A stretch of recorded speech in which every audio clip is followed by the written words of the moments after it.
And we are live. Welcome to NA Dossier. Woo, we're back. It's been a while.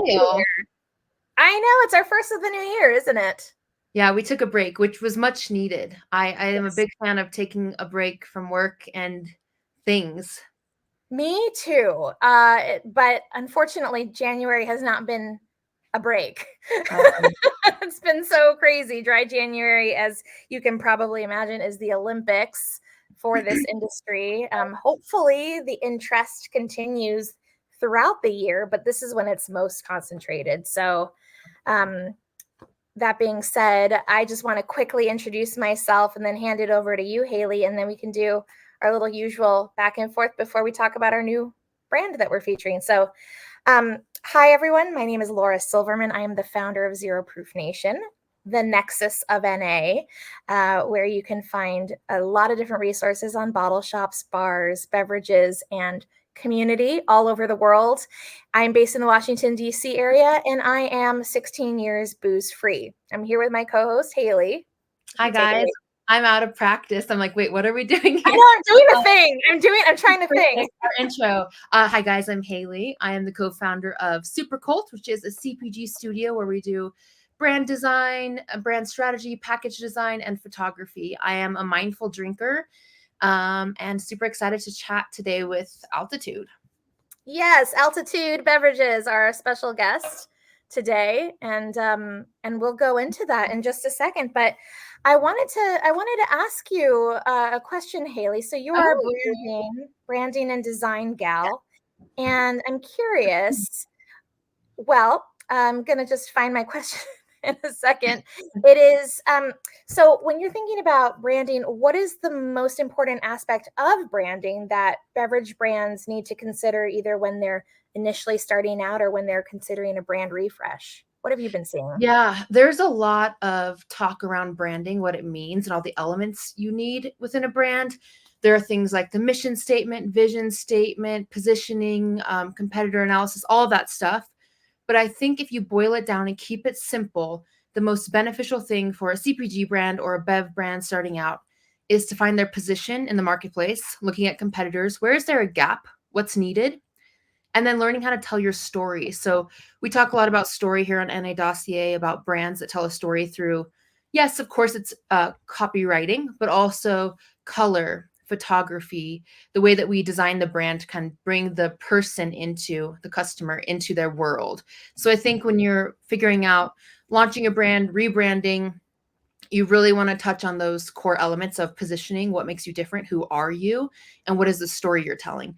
And it's not, we started this brand in our garage and today we make a thing to drink. It's more about bringing them into a narrative and kind of a world. Of course, the founder story has its place and it is important. But when we're talking about brand storytelling, we're really highlighting more than that.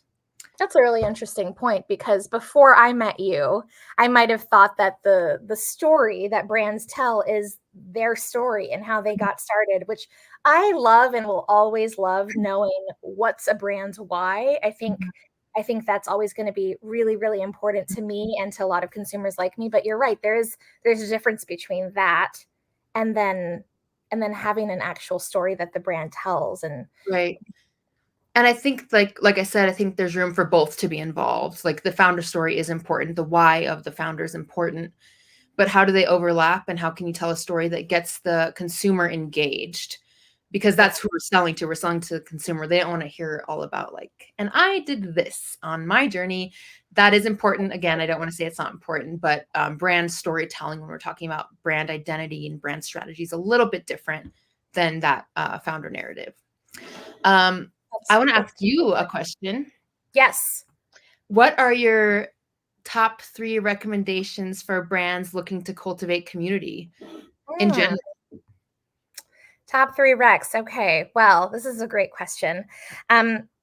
One, I would have a great product. Have a great product that people want to buzz about. That is maybe a duh kind of answer, but it's the most obvious. And something that every brand should strive for is to have a great product that people are going to want to buzz about. The more you can have something that speaks for itself, the more you're going to have people speak for you and on your behalf. I would also say my second one would be to be engaged with your customer base, be engaged with your audience, and know that your audience exists in different platforms. So your audience on LinkedIn, for instance, is going to probably be more industry specific. You're going to network with other founders and co-founders, other people in sort of that adjacent industry, and they're going to have a different interest in your product than, say, someone on Instagram who's looking to add to their dry January bar cart or to bring something to a friend's housewarming party. So know where your audience is and be engaged with them and meet them where they are across the different platforms. Get into those DMs, be on TikTok, all of that, but also go to the industry trade shows, go to the conferences, meet one-on-one with people if you have that bandwidth available, so that you can really start to get to know the players and be a supportive member of that industry. And then I would say, if you have the budget, this is a big one. There's always going to be a place for grocery, big box retail, large scale distribution, and we want our brands that we love so much to do really well. So getting them in those channels is always going to, or hopefully leads to a bigger bottom line, something that is more sustainable. But there's always also going to be a place for the indie retailer. Indie curator of experiences. So I would say to get the cans in hands, or the liquids in the bottles in the glasses. Cans in hands is what we say, but it's really get the product to the people and support the community, especially the alcohol-free community and sober curious community. That are such evangelists for these products. They're going to support you and love you if you show them that love and support. So it really is a two-way street, and knowing that your growth strategy is going to have, it's omni-channel. So it's not just ever going to be the big boxes. It's not probably ever just going to be the small guys, but it's going to be a combination of the two. That's what I would say my top three are. Well, I love that. And I think brand storytelling, like I talked about, ties very much into community. What story are you telling your community to get them involved and to care and to stand behind what you're doing, be excited about it? So all of those things kind of come together. Speaking of community, what do we have? Some of our NA Dossier diehard fans and members of our community in the comments. Drop where you're tuning in from. We would love to highlight your comment.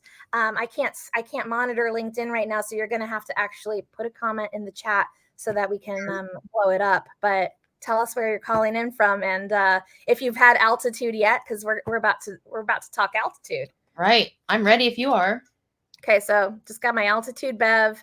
I gotta just do my what is their social handle as well on Insta? It's at altitude bev. Okay, easy enough. Let me just edit that real quick. Are you gonna crack your can open? We have right here the Paloma and the Mountain Mule. I tried the Paloma earlier in the week, so I'm gonna do the mule. One thing I'm noticing here, really quick. Hi. And hey, Heather, she's in Pittsburgh. Oh, yeah, Kansas City and Pittsburgh. Yay. All over the place. Just before I bring Thomas on, I just want to quickly note the design. I think this brand does really well at distinguishing flavor or mocktail type with their different colors, so you can't get confused easily on shelf. There are tiny elements within each that kind of tie into the flavor. So the cacti, and then like the mule, sort of an evergreen feel. And kind of highlights the flavor well. Lots of colors. I do like that. That is a really good point, how the design elements do tie into what flavor we're going to have. And I do like this, I guess it's a droplet, the water droplet, and how it has that scene that does change. The colors change with every single flavor that they have. Okay. Oh yeah. Okay. All right. We're doing that. All right. Doesn't work with curly hair. Okay, but listen. So I'm from Colorado, right? That's where I'm at. I'm in Denver, and even Laura thought this might have been a Colorado brand. This is we're in Bend, Oregon, I think. So I saw, Oregon, the shape. I know this is Bend, Oregon, but altitude and all of the like outdoor imagery, I'm sure Oregon is very outdoorsy, but I thought this is immediately like a Boulder brand or something. Yeah, it definitely feels like that. But Bend, have you been to Bend? I've never been to Oregon or anywhere in the Pacific Northwest. Oh, right. And I told you need to go. Yes, I would love to go. Bend is awesome. It kind of is like a little bit like a boulder. I looked up the actual altitude though, and I was like, wait a second, 3,000 something. Come on. Oh, yeah, you've got your Mile High City. I'm just being one of those Colorado people. Okay, so I'm gonna try this. Yep, I don't know why I sniffed the can that wasn't even open yet. Okay. I almost just said it's Monday, so it is not Monday. Are we sure that there's nothing in here like, some major THC vibes? I haven't even had it yet, but I'm just gonna blame the fact that I've had a lot of caffeine today. Here's some of the Yes. So we're gonna talk about ingredients in just a second, but let me try this. So we have Justin saying that Oregon is fire. And is it Oregon or Oregon? Oregon? Oregon. Or is it Oregon? I've never heard anyone say Oregon, but Oregon. Now I feel more like Oregon, but like Oregon, Oregon. I don't know. Okay. Are you pouring? Are you pouring? No, I'm keeping it. Okay, I have an opinion about this. You pour. I keep it in the can because this can is designed, and I feel like it needs to be enjoyed as ready to drink. Yeah, in my opinion. Oregon me. See, that's what I was thinking when I said Oregon. That's right, Justin. Thank you for joining in. And if you guys want to be even more specific, tell us like how you're involved or interested in the NA industry. Are you a designer? Are you an enthusiast? Are you a formulator? We want to know who our folks are. Yeah, I agree that there's something to be said about the can, holding it and enjoying it from said can. But I will say, oh God, now I need to keep it on. I will say that when we taste a lot through our nose too. Right. So being able to smell is super important to me.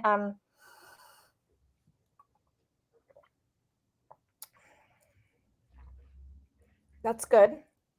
That's good. And I say it with a question mark because I think I just detected the basil. So it's grapefruit, it's paloma, but there's more basil in here than I might have thought. But I like it. It's interesting. It's herbaceous. Yeah, go ahead with your mule. I'm just gonna blab about how I was really impressed by the paloma and the mule. The mule's light. It's 45 calories. I know we talk about calories sometimes on here. It's very light. It's not overpoweringly. It says spicy ginger. I'm actually not getting that much spice. And these are tea-based. They're tea-based NA cocktails. So that is tea-based beverages are having a huge moment right now. Watch that. That's a trend. If Andrea from Snack Shot is here, hey Andrea, tea-based is having a trend, isn't it? Yeah, we've got red grapefruit. I'm definitely tasting the grapefruit, but definitely also the basil is strong. Can we talk a little bit about the functional ingredients for a second? Yes, please. Okay, and we've got someone coming in from Mexico City. Hello. Hola, hola. Bienvenidos. So I'm not gonna chug this, and I don't even think I'm gonna have it my whole day. Just a little bit, a few sips to get the taste and flavor, which means the same thing. And I'll tell you why. Because I take a medication that can have an adverse interaction with 5-HTP, and so it's super important for people to know the potential adverse interactions between some functional beverages, ingredients in functional beverages, and any kind of medication that they're taking. It doesn't mean that I will have an adverse reaction, but I just want to be mindful of that. So I would be curious when we do bring Thomas on in just a minute or two, if there are any products that are coming that might have a different set of functional ingredients or none at all. I would be curious. I do love functional, but there are some ingredients that I need to be mindful of. So they do have a warning, which is good, but it doesn't say anything about medication on here. I think it just says it on the website. Just food for thought, drink for thought. Yeah. Haylee, you want to read Justin's comment? This is very. Sure. I gave up drinking this year, but I enjoy social settings. I'm also a logo brand designer, so seeing how it impacts NA is interesting. Being able to separate yourself and be included in the same aisle is interesting design-wise. I'll just make a really quick note. I went to a liquor store yesterday, and I've never seen this in the liquor stores near me, but there was an entire section of NA. It used to not be that way not that long ago, but I could walk down an entire aisle of NA, and I was so impressed by that. And the design has been mostly amazing, in what we're seeing come out. Yeah, that's really awesome. And I mean, the aisles are just exploding across liquor stores, grocery stores, big box everything, and of course our small independent retailers. Kat says she's a packaging and label printer in Missouri, trying to keep up with all the new regulations for CBD and cannabis products in our state, which is changing daily. That's an interesting topic as well. Lots going on in the cannabis industry. Something to watch out for. Yeah, we can definitely ask Thomas about his experience with that. When can we ask Thomas about his experience? Let's do it now. Let's do it now, everyone. Okay, ladies and gentlemen, welcome to the stage, Thomas from Altitude. Thank you for having me, Laura. Haylee. Hey. It's kind of hard sitting in the back room there. I feel like I've been wanting to chat for a while. So yeah, for waiting. Yeah, thanks for being on. Let's jump in. Can you tell us a bit about Altitude and how it came to be, and how long have you guys been around? Yeah, we are a little over 3 years now into the journey of Altitude. We started in October of 2020, and like a lot of founders in the CPG space, it really came out of personal need. So my partner and I, also another Laura, but Laura, since she's Colombian.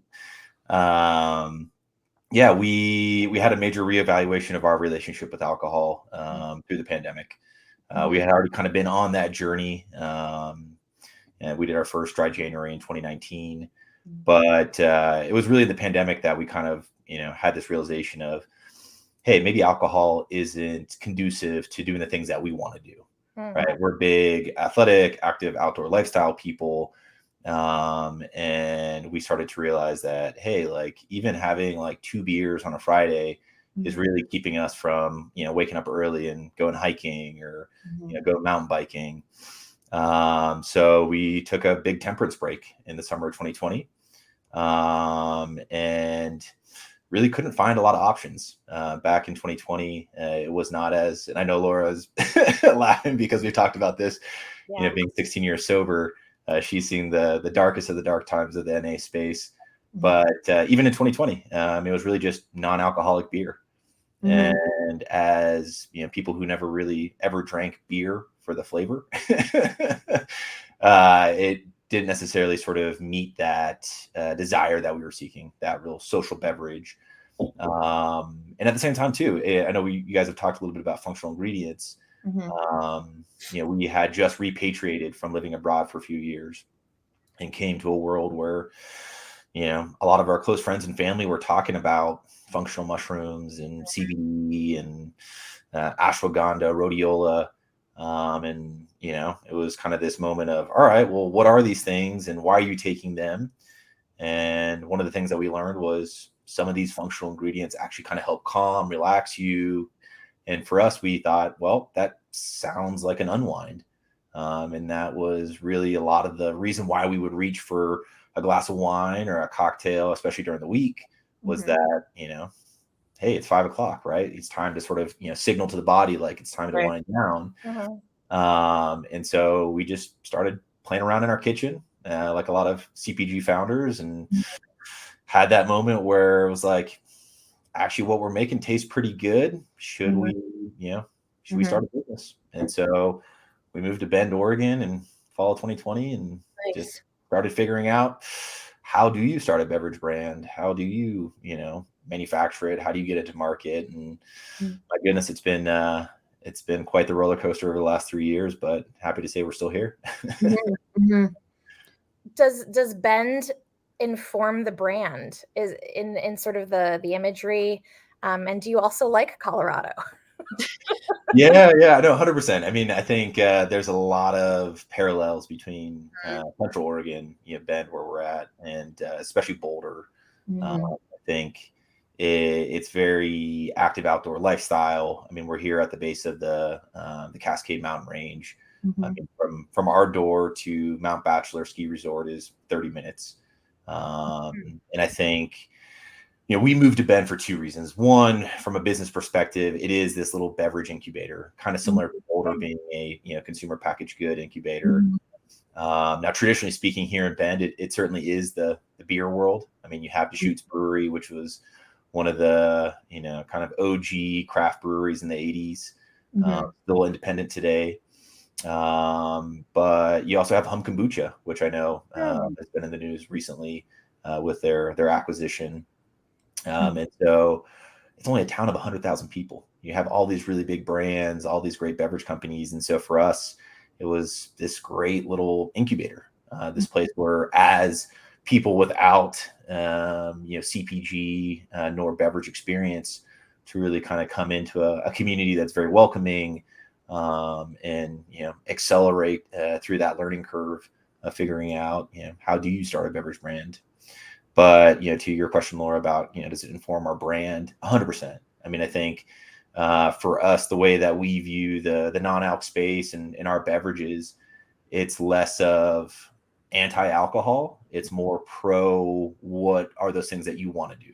What are the things that you want to focus in your life? And, certainly here in Bend, it's the classic, people don't ask you what you do here. They ask you what you like to do, right? Like, you go hiking, you kayak, you snowboard. And I think people live to be outdoors here. And so I think that's where for us, our beverages, hey, there's certainly that après ski, there's that, happy hour at work.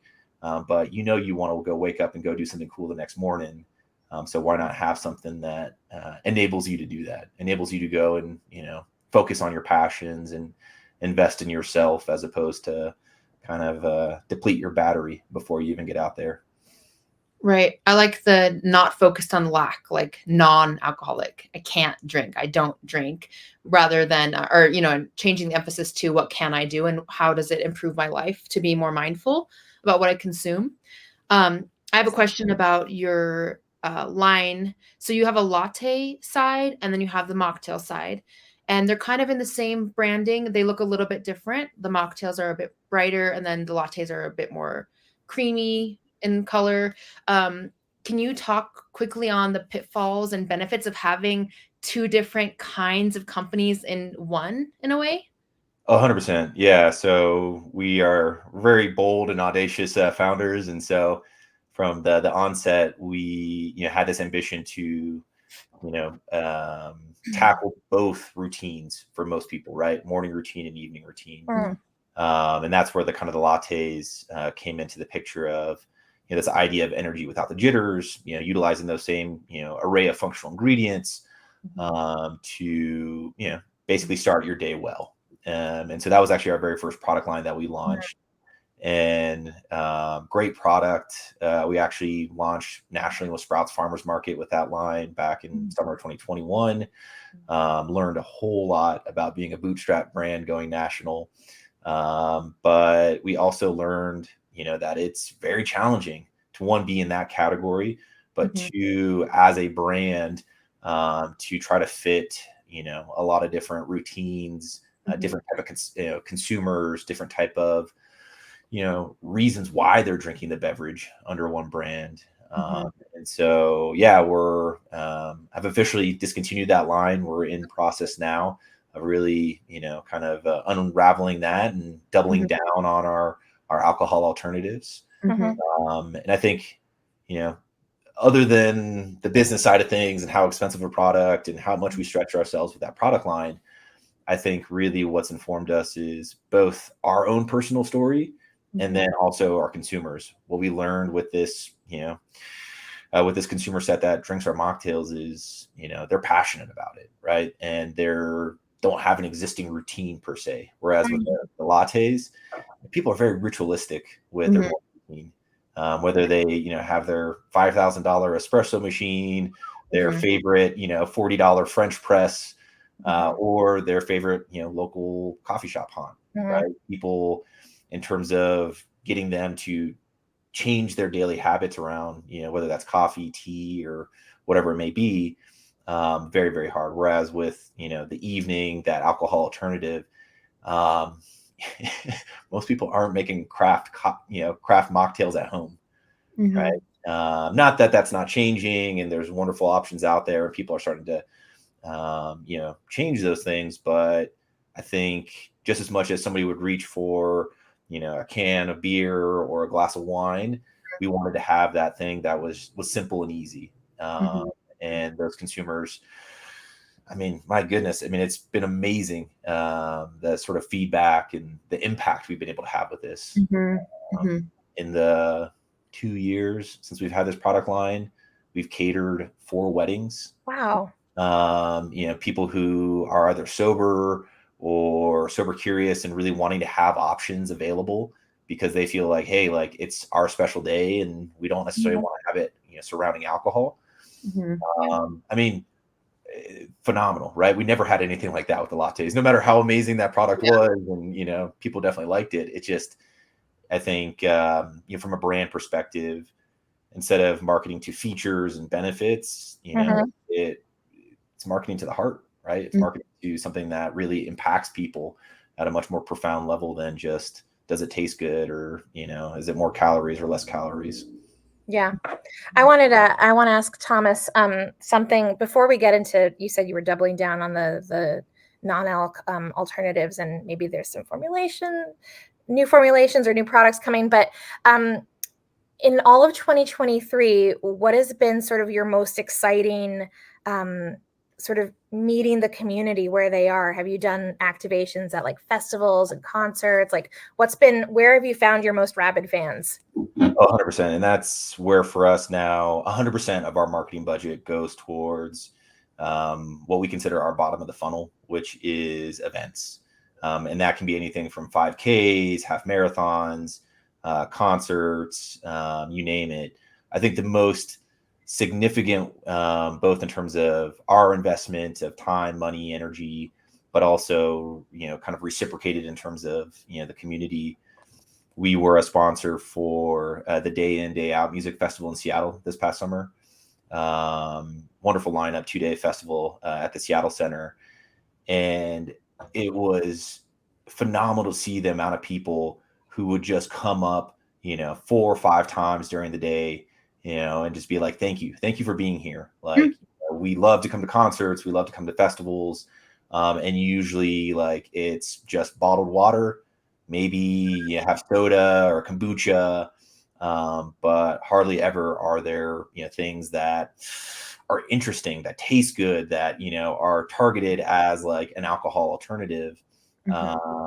And that was for us, I think, that kind of aha moment of, hey, we're doing something, right? We're doing something more than just, a cool brand or a cool liquid. This is something that, is increasing the quality of those people's experiences, right? They're there spending, multiple $100s to, be at this music festival, and we're enabling them to, fully enjoy that experience and feel like they're part of it. Just as much as there might be somebody next to them drinking a margarita, great, they can be right there and they got their Paloma, and, it makes them feel like they belong. And so I think that's where for us, it was pretty powerful, I would say. That's awesome. Rewarding. I have a question about the branding. So you guys launched in 2020, you said. Did you have this branding when you launched, or is this a second or third iteration of your brand? It is basically the same brand. I mean, our logo, our, kind of look and feel has been pretty consistent at the beginning. I mean, certainly we've made, tweaks and adjustments along the way. But yeah, I think for us, we got really lucky. We actually used a craft beer designer. There's a brewery up in Bellingham, Washington called Aslan Brewing. It was one of the first organic beers in the United States. Some family friends of ours, wonderful brand. It was one of those beers. I remember back in the day, I never even liked beer, but I would buy their cans because the logo design was so cool. Like, it's just, like Aslan, Lion, the Witch, and the Wardrobe. It's a giant lion head outline. And so when we started Altitude, their designer was, taking on some side projects. And I think for us, before we even really understood what this market was, it was really helpful to have somebody with that craft beer experience, because ultimately, even though there's not a drop of alcohol in our products, it plays in that alcohol world, right? We live in on-premise bars, restaurants, heck, even liquor stores. And I think having a product that, looks the part, right? Doesn't feel like it's a soda, doesn't feel like it's a kid's drink.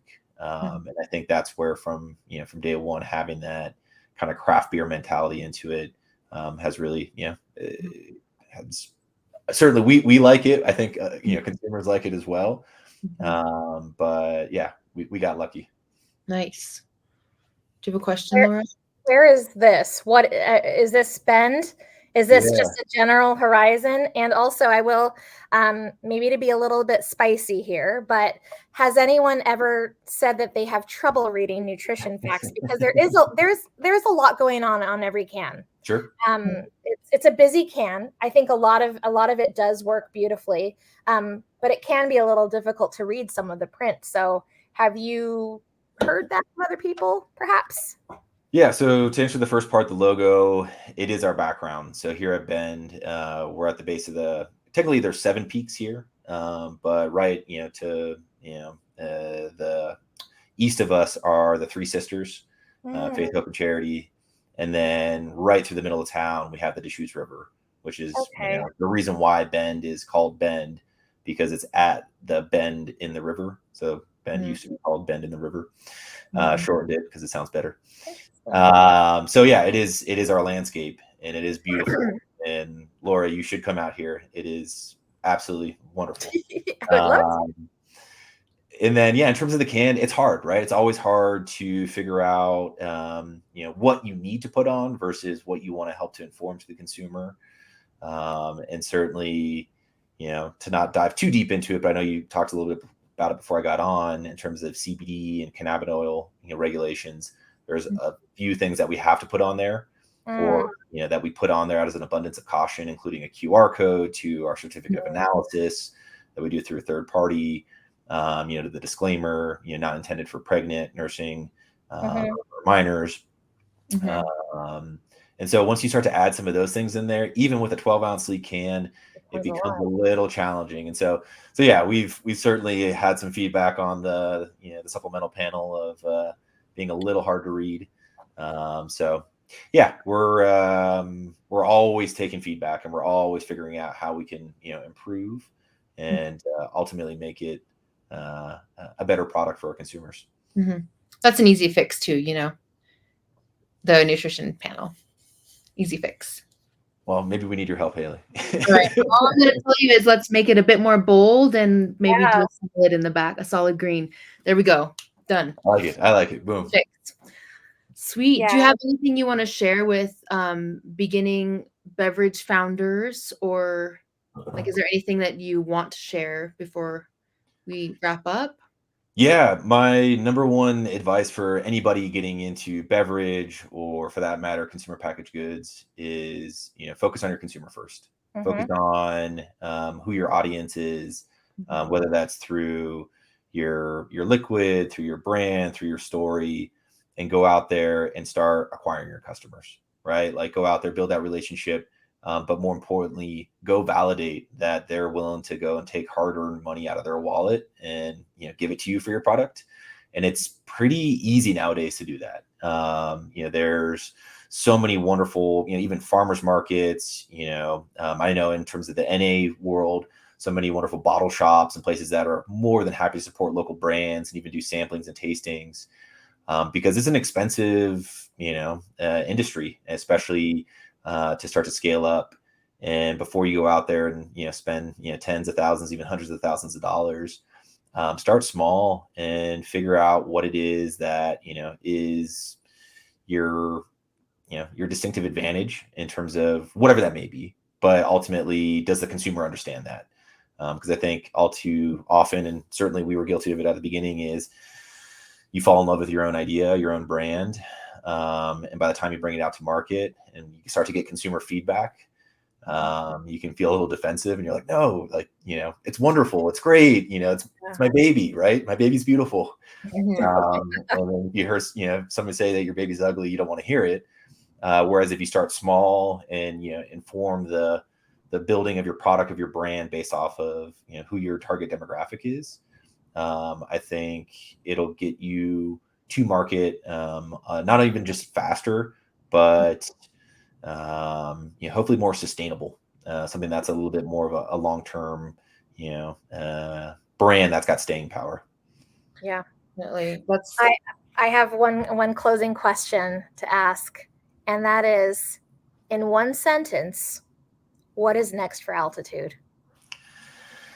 Ooh, I don't know if I can do it in one sentence. The gauntlet has been thrown. Yeah. What's next? I think first and foremost, it's doubling down on our target demographic. And I think the number one thing with that is it's launching a non-CBD product. It's launching something that is, what we've learned is, it's a good to have, but not a need to have, but it restricts us more than it helps us. And so that's going to be our big launch this year, to meet our consumer needs. Great. Well, cheers to that. Cheers to all of your growth. And we loved having you. Cheers. We loved having you on our show today, Thomas. Thank you again for creating Altitude with your partner, Laura. Thank you, Laura, Haylee. I love being on here today. Thank you for inviting me. I appreciate your time. Yeah, thanks you. Everyone go out and get some Altitude. Altitude. And can people get Altitude just online mostly, right? Yeah, you can get it on our website. We're available at some of the NA bottle shops throughout the country, like Generation NA, Urban Flow, Gemline. If you need those bottle shops, just go to zeroproofnation.com. World map, baby. That world map, and for all of your brand design needs, that's Studio Super Cult for you. So we're a big happy family, and thank you again for coming on our show. Yes, thank you. Happy New Year. Happy New Year. Bye. Bye.